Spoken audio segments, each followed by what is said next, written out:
बोलिए श्री सतगुरुदेव महाराज जी की जय। साचे दरबार की जय।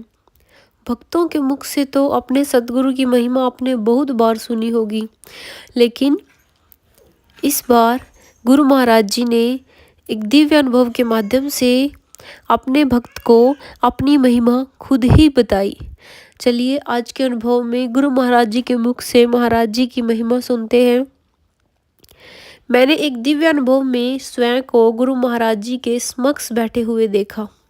मैंने बालपन भाव से कहा, महाराज जी, जगत गुरु श्री कृष्ण के तो अनेक नाम हैं। कोई उन्हें गोपाल कहता है तो कोई मुरलीधर, कोई उन्हें गिरधर कहकर संबोधित करता है तो कोई केशव, लेकिन आपके तो केवल 2 ही नाम है ना, एक भक्तों के प्यारे आशु बाबा और दूसरा श्री आशुतोष महाराज जी। उस समय गुरु महाराज जी के हाथ में एक पतीला था, मानो आज भक्तों के लिए महाप्रसाद तैयार हो रहा हो। महाप्रसाद बनाते ही महालीला आरंभ हो गई।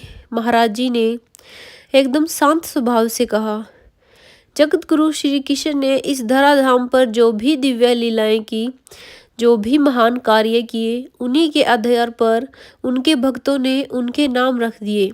मुरली को अपने अधरों से लगाकर जब उन्होंने मीठी धुन छेड़ी तो संपूर्ण जगत के भीतर संगीत उत्पन्न हो गया।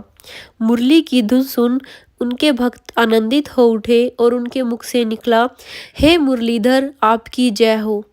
जब गिरी यानी गोवर्धन पर्वत को अपनी कनिष्ठिका पर धारण किया तो अपने संरक्षण का जय जयकार करते हुए वृंदावन वासियों के मुख से एक ही स्वर उठा, हे गोवर्धनधारी, आपकी जय हो।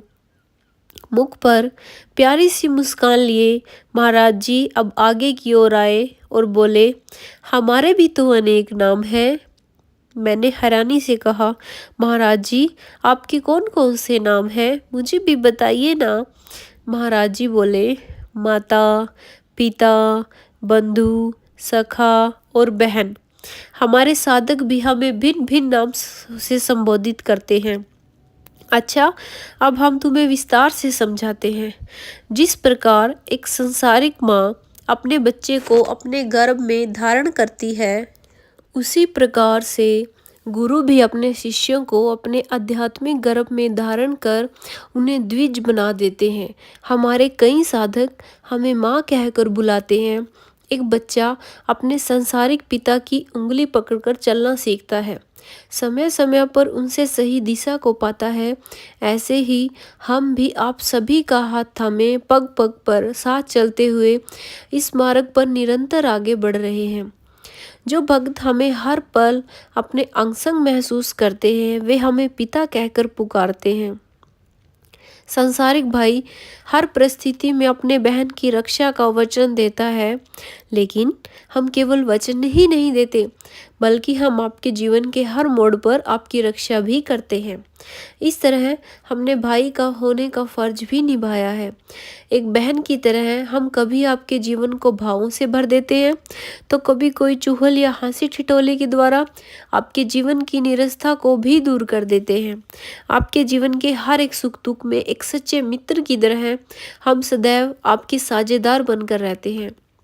मैंने कहा, महाराज जी, सच में उस युग में भगवान ने जैसी लीला की, उसी के अनुरूप उनका नाम पड़ गया। आज इस युग में आपने भी अपने साधकों के जीवन में जैसी जैसी भूमिकाओं को निभाया है, उन्होंने अपने हृदय मंदिर में आपको वैसा ही पवित्र स्थान दिया है। कोई आपको माँ जानता है तो कोई पिता, कोई आपको अपना सबसे घनिष्ठ मित्र मानता है तो कोई आपको अपना सबसे प्रिय भ्राता। महाराज जी, हम सौभाग्यशाली हैं कि हमें ऐसे गुरु मिले जिनके भीतर संसार के समस्त रिश्ते समाहित हैं, जिनके भीतर समाज के समस्त रिश्ते समाहित हैं। बोलिए श्री सतगुरुदेव महाराज जी की जय। साचे दरबार की जय।